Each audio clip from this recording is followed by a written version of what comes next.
Call the exterminator. Those brats! Rats. Figured this was happening. The test is coming. Lady Londro! Nice. Whatever. It's me.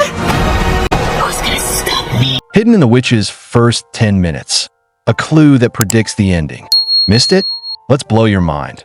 The film begins with a little orphan boy known as Hero Boy. After losing his parents, he lives a sorrowful life filled with loneliness and grief. He eventually goes to live with his grandmother, but the sadness persists. He misses his affectionate and kind-hearted mother, who always cared for him. Despite being in a safer environment, Hero Boy remains withdrawn and distant. Trying to cheer him up, his grandmother brings him a pet mouse, encouraging him to play with it, befriend it, and share his secrets. The mouse brings joy to Hero Boy's life, and he begins spending most of his time with it. He often tells his grandmother that mice live joyful lives because they play and jump around in their cages. One day, while Hero Boy is playing with the mouse in his room, a strange witch watches him from outside. Around the same time, his grandmother suddenly fell ill but recovered shortly afterward. She then suggests they take a walk and go shopping. While they're at a store, Hero Boy wanders a bit and is approached by a mysterious woman who offers him chocolate. Unbeknownst to him, she is the same witch who had been watching him earlier. Before anything serious happens, his grandmother calls out to him, and the witch quickly vanishes. Back at home, Hero Boy tells his grandmother about the strange woman and the forced chocolate offer. She warns him that the woman was a witch, and she reminds him why she always warns him not to accept food from strangers. It might be drugged or cursed. She then shares a story from her childhood when she was 10 years old. A similar thing happened to her friend, who vanished after accepting chocolate from a woman. The next day, her friend suddenly transformed into a chicken right before her eyes. Since then, she has been cautious of witches. She tells Hero Boy that they must leave their house because it has caught the attention of witches who usually prey on the lower class first. They move into a hotel where her cousin works as the executive chef. With the manager's help, they get a small room. But soon after, something strange begins to happen. A large group of stylish women, who are witches, check into the hotel for a gathering. They inform the manager that they need a hall for a private meeting. Their sinister plan is to get rid of all children by giving them cursed candy containing a magic formula that will turn them into animals. One rainy night, Hero Boy asks his grandmother how to recognize a witch. She explains that witches have long fingers, filthy nails, hence the gloves, and are bald, which is why they wear wigs or hats. Frightened by this description, Hero Boy finds it hard to sleep. The next morning, while still feeling uneasy, he takes his pet mouse and heads to the grand hall to play.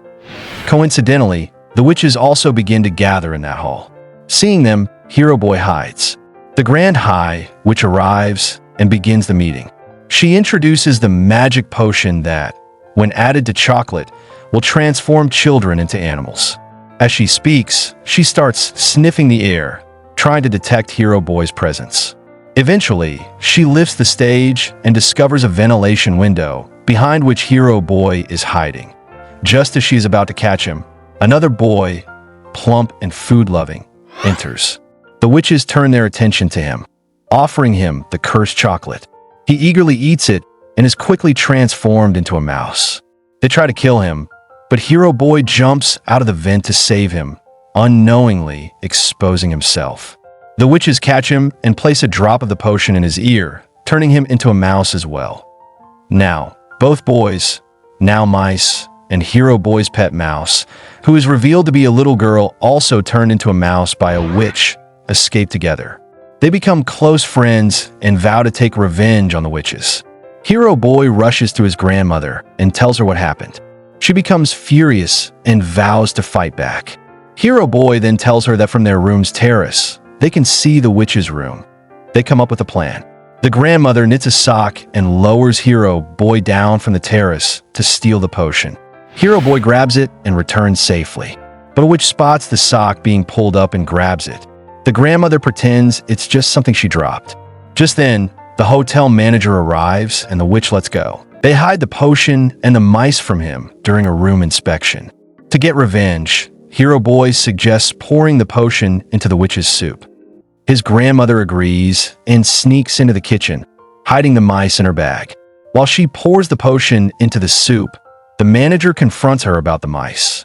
She denies owning them, and since he finds nothing, he apologizes. She threatens to report him, which scares the manager, and he begs her to stay. Later, the witches begin their dinner and consume the soup. One by one, they all transform into mice, much to the grandmother's delight. The hotel staff joins in to kill them. However, the Grand High Witch hasn't eaten the soup. The mice trick her by trapping her finger, and while she's distracted, they pour the potion into her mouth. She transforms into a grotesquely large mouse and is trapped in a glass cup. The grandmother places a cat in front of the cage, leaving her fate to the predator. With the witches defeated, the grandmother happily leaves the hotel with the 3 mice. Outside, the plump boy's parents are distraught, but his rude mother refuses to acknowledge him once she hears his mouse voice. He sarcastically says he's glad to be free of them and to have good friends now. The grandmother lovingly cares for all 3 mice, feeding them and giving them a happy home. Interestingly, none of the mice wish to turn back into humans. They find joy in running, jumping, and playing. Their grandmother finds peace watching them live happily. The film ends on this heartwarming and upbeat note, celebrating friendship, bravery, and love. In the first 10 minutes of The Witches, there's a subtle clue when the grandmother warns the boy about how witches disguise themselves and their hatred for children. This early warning isn't just to build suspense. It foreshadows how the boy will be transformed into a mouse later, and how his knowledge of witches' secrets will help him defeat them. Most viewers miss how this moment hints at the entire twist of the story. If this recap changed your mind about The Witches, smash like. If it didn't, fight me in the comments. And subscribe. You know you want to enjoy more movies, be subscribed. Click to enjoy another movie.